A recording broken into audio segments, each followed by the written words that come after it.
ಎಲ್ಲ ಗೌರವಾನ್ವಿತರನ್ನು ಮತ್ತೊಂದ್ಸಲ ಸ್ವಾಗತಿಸುತ್ತಾ ಈ ಪತ್ರಿಕಾಗೋಷ್ಠಿಯಲ್ಲಿ ನಾನು ಎಸ್ ಎಂ ಪಾಟೀಲ್ ಗಣ್ಯ, ಆಮೇಲೆ ಡಾಕ್ಟರ್ ರವಿ ಬಿರಾದಾರ್ ಅವರು ಕಾಂಗ್ರೆಸ್ ಸೆಲ್ಲಿನ ಅಧ್ಯಕ್ಷರು, ಆಮೇಲೆ ಐಂದ ವರ್ಗದ ನಾಯಕರು ಮತ್ತು DSS ಸಂಚಾಲಕರಾದ ಸಂಜೀವ್ ಕಂಬಾಜಿ ಅವರು, ಕಾಂಗ್ರೆಸ್ ಯುವ ದೂತರಾದ ರಾಜ್ ಕಲಾದಿ ಅವರು ಮತ್ತು ಐಂದ ನಾಯಕರಾದ ಮಲ್ಲು ಬಿದಿರಿ ಅವರು ಭಾಗವಹಿಸ್ತಾರೆ. ನಾಳೆ ದಿನಾಂಕ 27ರಂದು 11 ಗಂಟೆಗೆ ನಮ್ಮ ರಾಜ್ಯ ಮಟ್ಟದ ನಾಯಕರುಗಳು ರಾಜಭವನ್ ಚಲೋ ಅನ್ನಂತ ಒಂದು ಕಾರ್ಯಕ್ರಮ ಹಮ್ಮಿಕೊಂಡಿದ್ದಾರೆ. ಆ ಕಾರ್ಯಕ್ರಮಕ್ಕೆ ನಮ್ಮ ಜಿಲ್ಲೆಯಿಂದ ಹೆಚ್ಚಿನ ಸಂಖ್ಯೆಯ ಜನ ಆ ಕಾರ್ಯಕ್ರಮದಲ್ಲಿ ಭಾಗವಹಿಸಲು ಆಮಂತ್ರಿಸಬೇಕು ಮತ್ತು ಎಲ್ಲ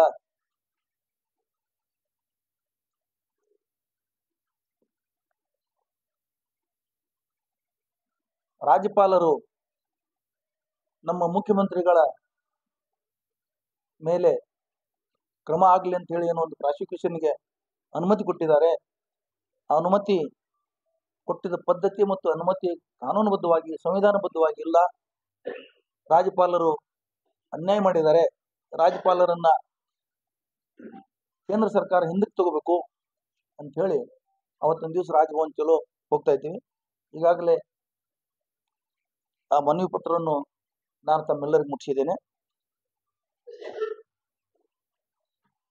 ಪ್ರಾಸಿಕ್ಯೂಷನ್ಗೆ ಅನುಮತಿ ಕೊಟ್ಟಿದ್ದನ್ನ ಕೇವಲ ಕಾಂಗ್ರೆಸ್ ನಾಯಕರುಗಳು, ಐದು ನಾಯಕರುಗಳು ಅಷ್ಟೇ ಅಲ್ಲ, ಅದನ್ನ ತಪ್ಪಾಗಿದೆ ಅಂತ ಹೇಳೋರು.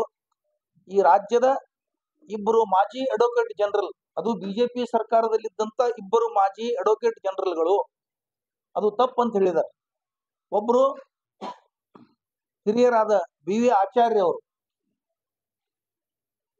ಯಡಿಯೂರಪ್ಪನವರು ಸರ್ಕಾರ ಇದ್ದಾಗ ಅವರು ಜಗದೀಶ್ ಶೆಟ್ಟರ್ ಅವರಿಗೆ 3 ಜನ ಮುಖ್ಯಮಂತ್ರಿಗಳಾಗಿ ಹೋದ್ರು. ಆ ಪೀರಿಯಡ್ದಲ್ಲಿದ್ದಂತ BV ಆಚಾರ್ಯ ಅವರು ಇದು ರಾಜ್ಯಪಾಲರು ಅನುಮತಿ ಕೊಟ್ಟಿದ್ದು ತಪ್ಪಿದೆ, ಇದು ಸಂವಿಧಾನ ಬಾಹಿರವಾಗಿದೆ, ಇದು ನಿಯಮ ಬಾಹಿರವಾಗಿದೆ, ಇದು ಏಕತರಫೆ ಇದೆ ಅಂತ ಹೇಳಿ ಖುಲ್ಲಾ ಹೇಳಿದರು.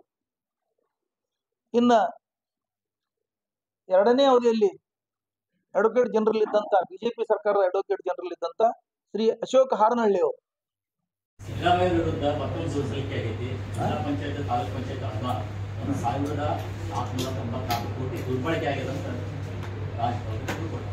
ಇನ್ನೊಂದು ಅದೇ ಈಗ ಏನಾಗಿದೆ, ಜನರಿಗೆ ಈಜಿ ಆಗಿಬಿಡ್ತು. ರಾಜ್ಯಪಾಲರ ಭವನ ಇಷ್ಟು ಸಣ್ಣ ಪ್ರಮಾಣದಲ್ಲಿ ಬಹಳ ಕೆಳಗೆ ತಂದು ಬಿಟ್ರಲ್ಲ, ಯಾರು ಅರ್ಜಿ ಕೊಟ್ಟರು ಬಡ ಇದು ಸಿಗ್ತಾವ, ಪ್ರಚಾರ ಸಿಗ್ತದೆ ಅಂತ ಹೇಳಿ ಒಂಥರ ಆಯ್ತಲ್ಲ. ಅದಕ್ಕೆ ಯಾರೋ ಅರ್ಜಿ ಕೊಡ್ತಾರೆ. ಯಾವ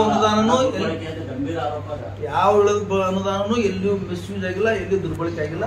ಎಲ್ಲ ಆಯಾ ಇಲಾಖೆಗಳಿಗೆ ಕಾರ್ಯದರ್ಶಿ ಇರ್ತಾರೆ, ಅದರ ಮೇಲೆ ಇನ್ನೊಬ್ಬ ಕಾರ್ಯದರ್ಶಿ ಇರ್ತಾನೆ, ಅದ್ರ ಮೇಲೆ ಪ್ರಿನ್ಸಿಪಲ್ ಕಾರ್ಯದರ್ಶಿ ಇರ್ತಾನೆ, ಅದ್ರ ಮೇಲೆ ಆರ್ಥಿಕ ಇಲಾಖೆ ಇರ್ತದೆ. ಯಾವ ಸಿದ್ದರಾಮಯ್ಯ ಏನು ಹೇಳಿದ ತಕ್ಷಣನೇ ಯಾವುದೋ ಒಂದು ದುರ್ಬಳಕೆ ಆಗಲಿಕ್ಕೆ ಸಾಧ್ಯ ಇಲ್ಲ. ಬಜೆಟ್ ಏನು ಅನುದಾನ ಇಟ್ಟಿದೆ ಆಯಾ ಬಜೆಟ್ ಪ್ರಕಾರ ನಡೀತಾ ಇದೆ. ಈಗ ಆರೋಪ ಮಾಡಬಹುದು, ಎಲ್ಲರ ಮೇಲೆ ಆರೋಪ ಮಾಡಬಹುದು, ಅಪರಾಧಿ ಮತ್ತು ಆರೋಪಕ್ಕೆ ವ್ಯತ್ಯಾಸ ಇದೆ. ಆಯ್ತು, ತನಿಖೆ ಆಗ್ತದೆ.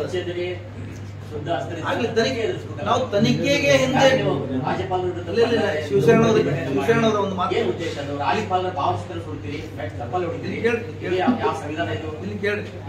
ಒಳ್ಳೆ ಪ್ರಶ್ನೆ ಕೇಳಿದ್ರಿ. ಇಲ್ಲಿ ಕೇಳ್ರಿ, ಈ ರಾಷ್ಟ್ರದಾಗ ಹರ್ತಾಳ ಸ್ಟ್ರೈಕ್ ಮಾಡುವಾಗ ಎಲ್ಲಾರ್ದು ಮೂರ್ತಿಗಳು ಯಾರ್ಯಾರು ಎಲ್ಲರೂ ಸುಟ್ರ, ಇವರೇ ಸುಟ್ರತ್ತೇನಿಲ್ಲ, ಅದು ಅವ್ರವ್ರು ಬಿಟ್ಟಿದ್ದದು. ಯಾವ ಪಕ್ಷ ಯಾರಿಗೂ ಆ ಜನ ಕೂಡಿ ಜನ ಮಾಡ್ತಿರ್ತಾರೆ. ಈ ರಾಜ್ಯದಲ್ಲಿ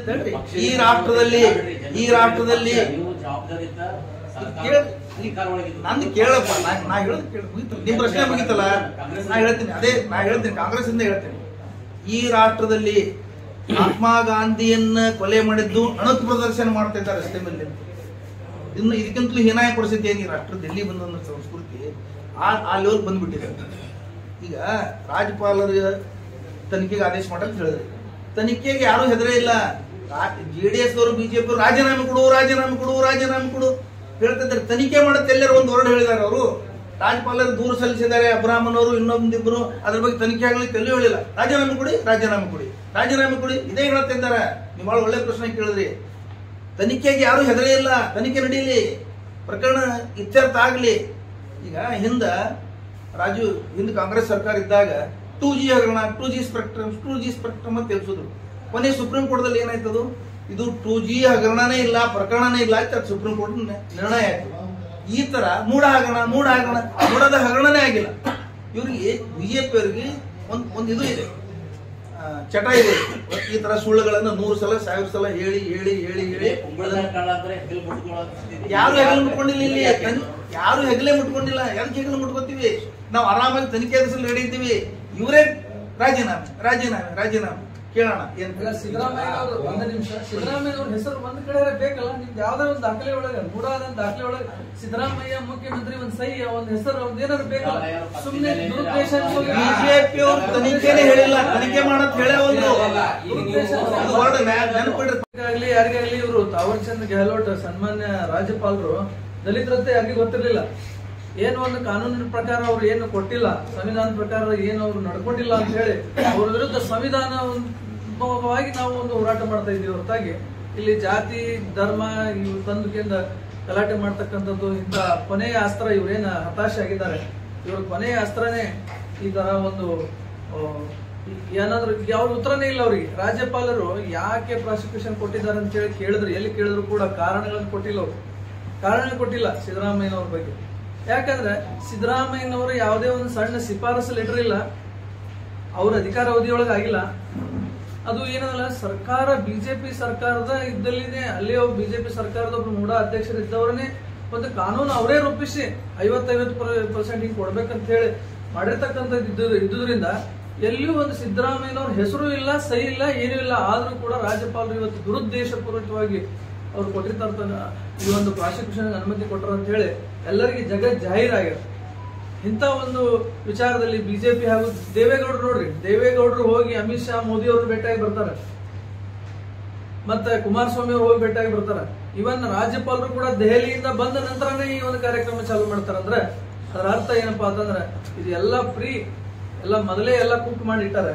ಮೊದಲೇ ಸರ್ ಹೇಳ್ದಂಗ ಮೊದಲೇ ಎಲ್ಲ ಟೈಪ್ ಮಾಡಿ ಇಟ್ಟಾರೆ. ಈ ಒಬ್ಬ ಹಿಂದುಳಿದ ವರ್ಗದಿಂದ ಬಂದಿರತಕ್ಕಂತ ಒಬ್ಬ ಸಿದ್ದರಾಮಯ್ಯ ಹುಂಡಿ ಅಂತಕ್ಕಂಥ ಒಂದು ಕುಗ್ರಾಮದಲ್ಲಿ ಹುಟ್ಟಿ ಬಂದು ಇಂಥ ದೊಡ್ಡ ಒಂದು ಹುದ್ದೆಗೆ ಎರಡು ಸಲತಿ ಮುಖ್ಯಮಂತ್ರಿಯಾಗಿ 40 ವರ್ಷದ ಒಂದು ರಾಜಕೀಯದಲ್ಲಿ ಯಾವುದೇ ಒಂದು ಸಣ್ಣ ಕಪ್ಪು ಚುಕ್ಕಿ ಇಲ್ಲದೆ ಒಬ್ಬ ಹಿಂದುಳಿದ ವರ್ಗದ ನಾಯಕ ದೇವರಾಜ ಅರಸರ ನಂತರ ಒಂದು ರಾಜ್ಯಭಾರ ಮಾಡ್ತಕ್ಕಂಥದ್ದು ಈ ಉಚ್ಚ ಜಾತಿಯವ್ರ ಪರವಾಗಿರ್ತಕ್ಕಂಥ ಭ್ರಷ್ಟ ಜನತಾ ಪಕ್ಷದವರಿಗೆ ಸಹಿಸಿಕೊಳ್ಳಿಕ್ ಆಗೋದಿಲ್ಲ. ಅವ್ರು ಹೆಂಗಾರ ಮಾಡಿ ಏನಾರು ಮಾಡಿ ಅವ್ರ ಮುಖಕ್ಕೆ ಮಸಿ ಅಥವಾ ಒಂದೇನೋ ಕಪ್ಪು ಚುಕ್ಕೆ ತರಬೇಕಂತೇಳಿ ಪ್ರಯತ್ನ ಮಾಡ್ತಾ ಇದ್ದಾರೆ. ಇದನ್ನು ವಿರೋಧಿಸಿ ನಮ್ಮ ಎಲ್ಲ ರಾಜ್ಯ ಮಟ್ಟದಿಂದ, ಅಹಿಂದ ವರ್ಗದಿಂದ, ಶೋಷಿತ ಸಮುದಾಯದ ಒಕ್ಕೂಟದಿಂದ ಇವತ್ತು ರಾಜಭವನ ಚಲೋ ಅಂತಕ್ಕಂಥದ್ದು ಎಲ್ಲಾ ವರ್ಗದವರು, ಅಹಿಂದ ವರ್ಗ ಅಷ್ಟೇ ಅಲ್ಲ. ನಾವು ಸಿದ್ದರಾಮಯ್ಯನವ್ರ ಬಗ್ಗೆ ಇನ್ನೊಂದು ಮಾತು ಹೇಳ್ಬೇಕಂದ್ರೆ, ಸಿದ್ದರಾಮಯ್ಯನವ್ರು ಅಹಿಂದ ವರ್ಗ ಅಂತ ನಾವು ಹೇಳ್ತೀವಿ, ಆದ್ರೆ ಎಲ್ಲಾ ವರ್ಗದ ಪರವಾಗಿ ಅವರು ಕೆಲಸ ಮಾಡಿದ್ದಾರೆ. ಎಲ್ಲಾ ವರ್ಗದ ಇವತ್ತು ಲಿಂಗಾಯತ ವಿಚಾರ ಮಾಡಿದ್ರೆ ಬಸವಣ್ಣವ್ರ ಬಗ್ಗೆ, ನೀವು ಬಸವಾದಿ ಶರಣರ ಬಗ್ಗೆ ಇವತ್ತು ಸಾಂಸ್ಕೃತಿಕ ನಾಯಕ ಅಂತ ಮಾಡಿದ್ರು. ಬೇರೆ ಬೇರೆ ವಿಚಾರಗಳನ್ನ ಇವತ್ತು ಪ್ರತಿಯೊಂದು ಕಚೇರಿಗಳಲ್ಲಿ ಬಸವಣ್ಣನವರ ಒಂದು ಭಾವಚಿತ್ರ ಹಾಕ್ಬೇಕಂತ ಹೇಳಿದ್ರು. ಇವತ್ತು ಯಾರು ಲಿಂಗಾಯತ ಮುಖ್ಯಮಂತ್ರಿಗಳು ಯಾರಿದ್ರು, ಮೊದಲು ಹಿಂದೆ ಯಾರಿದ್ರಲ್ಲ, ಅವ್ರು ಯಾರು ಕೂಡ ಈ ಬಸವಣ್ಣವ್ರ ಬಗ್ಗೆ ಕೆಲಸ ಮಾಡಿದಷ್ಟು ಸಿದ್ದರಾಮಯ್ಯನವ್ರದ್ದು ಮಾಡಿದಷ್ಟು ಯಾರು ಲಿಂಗಾಯತ ಮುಖ್ಯಮಂತ್ರಿಗಳು ಅನ್ಸ್ಕೊಂಡವ್ರು ಯಾರು ಮಾಡಿಲ್ಲ. ಹಂಗಾಗಿ ಅಷ್ಟೇ ಅಲ್ಲ, ಇವತ್ತು ನಾವು ಬ್ರಾಹ್ಮಣರ ಅರ್ಚಕರಿಗೆ ಕೂಡ ಒಂದು ಸಹಾಯಧನವನ್ನು ಪ್ರಾರಂಭ ಮಾಡಿದವರು, ಪ್ರತಿ ತಿಂಗಳು ಸಹಾಯಧನ ಪ್ರಾರಂಭ ಮಾಡಿದವರು ಸಿದ್ದರಾಮಯ್ಯನವರು. ಇವತ್ತಿಗೂ ಕೂಡ ಅವರು ನೆನೆಸ್ತಾರೆ ಸಿದ್ದರಾಮಯ್ಯನವ್ರನ್ನ. ಹಾಗಾಗಿ ಸಿದ್ದರಾಮಯ್ಯನವರು ಬರೀ ಕೇವಲ ಅಹಿಂದ ನಾಯಕರಲ್ಲ, ಇಡೀ ಸಮಾಜದ ನಾಯಕರಂತಕ್ಕಂಥ ಮಾತನ್ನ ನಾ ಈ ಸಂದರ್ಭದಲ್ಲಿ ಹೇಳಿ ಅವರಿಗೆ ಬೆಂಬಲ ಸೂಚಿಸಿ ನಾವು ಒಂದು ಕರೆ ಕೊಡ್ತಾ ಇದ್ದೇವೆ. ಬೆಂಗಳೂರಲ್ಲಿ 27ನೇ ತಾರೀಕಿಗೆ ಬಹಳಷ್ಟು ಜನ, ವಿಜಯಪುರದಿಂದ ಕೂಡ ಸಾಕಷ್ಟು ಜನ ಸಿದ್ದರಾಮಯ್ಯನವರ ಅಭಿಮಾನಿಗಳು, ಒಂದು ಪ್ರಜಾಪ್ರಭುತ್ವದ ವಾದಿಗಳು, ಪ್ರಜಾಪ್ರಭುತ್ವ ಪರವಾಗಿರ್ತಕ್ಕಂಥವ್ರು ಎಲ್ಲರೂ ಭಾಗವಹಿಸಬೇಕಂತ ಹೇಳಿ ನಾವು ಮನವಿ ಮಾಡ್ತೇವೆ. ಸಿದ್ದರಾಮಯ್ಯನವರ ನೇತೃತ್ವದಲ್ಲಿ ಏನು ಸರ್ಕಾರ ನಡೆಸ್ತಾ ಇದ್ದಾರೆ, ಅದರ ವಿರುದ್ಧವಾಗಿ ಇವತ್ತೇನು ಬಿಜೆಪಿ ಮತ್ತು JDS ದವರು ಏನು ಆರೋಪ ಮಾಡ್ತಾ ಇದ್ದಾರೆ, ಅದರಲ್ಲಿ ಏನೂ ಹುರುಳಿಲ್ಲ. ಏನಪ್ಪಾ ಅಂತಂದ್ರೆ ಇವ್ರಿಗೆ ಬಿಜೆಪಿ ಮತ್ತು JDS ದವ್ರಿಗೆ ಯಾವುದೇ ರೀತಿ ತಪ್ಪು ಹುಡುಕಾಡ್ಬೇಕಾದ್ರೆ ತಪ್ಪು ಸಿಗ್ತಾ ಇಲ್ಲ ಇವತ್ತು ಕರ್ನಾಟಕ ರಾಜ್ಯದಲ್ಲಿ. ಅದಕ್ಕೆ ಅವರು ಏನೋ ಒಂದು ನೆವ ಮಾಡಿಕೊಂಡು, ಯಾವ ಅಬ್ರಾಹಿಂ ಅನ್ನುವಂತ ಅವ ಆರೋಪಿ, ಈಗ ಸಾಕಷ್ಟು ಕೇಸ್ಗಳಲ್ಲಿ ಆರೋಪಿ ಇದಾನ, ಅವನು ಒಂದು ಅರ್ಜಿಯನ್ನು ಸ್ವೀಕಾರ ಮಾಡಿ ಅದನ್ನ ಕೆಲವೇ ಗಂಟೆಗಳಲ್ಲಿ ಅದನ್ನ ಪ್ರಾಸಿಕ್ಯೂಷನ್ಗೆ ಕಳಿಸ್ತಾರ ರಾಜ್ಯಪಾಲರು. ಇದ್ರ ನಮ್ಗೆ ಏನ್ ಅನ್ಸತ್ತಪ್ಪ ಅಂತಂದ್ರ ಈ ಅಬ್ರಾಹಿಂ ಕಡೆ ಇವರೇ ಒಂದು ಅರ್ಜಿ ತಗೊಂಡು ಸಿದ್ದರಾಮಯ್ಯನವ್ರ ಮೇಲೆ ಒಂದು ಆರೋಪ ಮಾಡುವಂತ ಒಂದು ಹುನ್ನಾರ ಇಲ್ಲಿ ನಡೆಯುತ್ತೆ ದೇಶದ ರಾಜ್ಯದ ಜನರಿಗೆ ಇದು ಗೊತ್ತಾಗತ್ತ. ಈಗ ಕರ್ನಾಟಕ ಲೋಕಾಯುಕ್ತ ಮತ್ತು SIT ಅವರು ಈಗಾಗಲೇ ಪ್ರಾಥಮಿಕ ಸಂಸ್ಥೆಗಳ ತನಿಖೆ ನಡೆಸಿ ಈಗ ಕುಮಾರಸ್ವಾಮಿ ಮೇಲೆ, ಶಶಿಕಲಾ ಜೊಲ್ಲೆ ಹಾಗೂ ಮುರುಗೇಶ್ ನಿರಾಣಿ, ಜನಾರ್ದನ್ ರೆಡ್ಡಿ ಅವ್ರ ಮೇಲೆ ಕೂಡ ಆರೋಪಗಳ 1 ವರ್ಷದ ಹಿಂದೆ ಅದಾವು. ಅದನ್ನ ಯಾಕೆ ಇವರು ಕಸದ ಪುಟ್ಟಿಗೆ ಹಾಕಿ ಮುಖ್ಯಮಂತ್ರಿಗಳ ಅರ್ಜಿಯನ್ನು ಸ್ವೀಕಾರ ಮಾಡಿ ಪ್ರಾಸಿಕ್ಯೂಷನ್ ಕಳಿಸ್ತಾರಪ್ಪ ಅಂದ್ರೆ ಇದ್ರ ಹುನ್ನಾರ ನಾವೆಲ್ಲ ಕರ್ನಾಟಕ ರಾಜ್ಯದ ಜನತೆ ಅರ್ಥ ಮಾಡ್ಕೋಬೇಕಾಗೈತಿ. ಇವತ್ತೇನು ಶೋಷಿತ ಸಮುದಾಯಗಳ ಮುಖ್ಯಮಂತ್ರಿಗಳಂತ ಸಿದ್ದರಾಮಯ್ಯನವರಲ್ಲಿ ಒಂದು ಆರೋಪ ಗೂಬೆ ಕುಂಡ್ರಿಸಿ ಹಿಂಬಾಗಲಿಂದ ಸರ್ಕಾರ ರಚಿಸಬೇಕು ಅನ್ನೋದು ಹುನ್ನಾರ ಮಾಡ್ತಾ ಇದ್ದಾರೆ ಅಷ್ಟೇ. ಅದಕ್ಕ ಸಮುದಾಯಗಳು, ಎಲ್ಲ ಸಮುದಾಯಗಳು, ಇವತ್ತ ಶೋಷಿತ ಸಮುದಾಯ ಅಲ್ಲ, ಎಲ್ಲಾ ಸಮುದಾಯಗಳ ಒಂದು ರಾಜಕಾರಣ ಇವತ್ತು ರಾಜ್ಯದಲ್ಲಿ ಮಾಡ್ತಾ ಇದಾರಪ್ಪ ಅಂದ್ರೆ ಸಿದ್ದರಾಮಯ್ಯನವರು. ಅದಕ್ಕಾಗಿ ನಾವು ಕರ್ನಾಟಕದ ಜನತೆಗೆ ಒಂದು ಏನ್ ಕರೆ ಕೊಡ್ತಾ ಇದೀವಪ್ಪ ಅಂತಂದ್ರ ಇವತ್ತೇನು ಒಳ್ಳೆ ಆಡಳಿತ ನಡೆಸ್ತಾ ಇದ್ದಾರೆ ಸಿದ್ದರಾಮಯ್ಯ ಪರವಾಗಿ ನಾವೆಲ್ಲ ಸಮುದಾಯದವರು ಇರ್ತೀವಿ ಅನ್ನುವಂತ ಒಂದು ಈ ಸಂದರ್ಭದಲ್ಲಿ ಹೇಳಿಕೆ ಬಯಸ್ತಾ ಇದ್ದೀವಿ ನಾವು. ಅದಕ್ಕಾಗಿ 27 ಆಗಸ್ಟ್ 2024 ಏನ ರಾಜಭವನ ಚಲೋ ಒಂದು ಕಾರ್ಯಕ್ರಮಕ್ಕೆ ಎಲ್ಲ ಸಮುದಾಯದ 11 ಗಂಟೆಗೆ ಫ್ರೀಡಂ ಪಾರ್ಕ್ನಿಂದ ಗಾಂಧಿ ನಗರ ಬೆಂಗಳೂರಿಂದ ರಾಜಭವನಕ್ಕೆ ಚಲೋ ಅನ್ನೋ ಕಾರ್ಯಕ್ರಮನ ಹಮ್ಮಿಕೊಂಡಿದ್ದೀವಿ. ಅದಕ್ಕಾಗಿ ಜಿಲ್ಲೆಯ ಎಲ್ಲ ಸಮುದಾಯಗಳು ಹೆಚ್ಚಿನ ಸಂಖ್ಯೆಯಲ್ಲಿ ಈ ಕಾರ್ಯಕ್ರಮದಲ್ಲಿ ಭಾಗವಹಿಸಬೇಕಂತ ಈ ಪತ್ರಿಕಾ ಮಾಧ್ಯಮ ಮೂಲಕ ನಾನು ಕೇಳ್ಕೊಳ್ತಾ ಇದ್ದೇನೆ. ಅದಕ್ಕಾಗಿ ನಾವೆಲ್ಲರೂ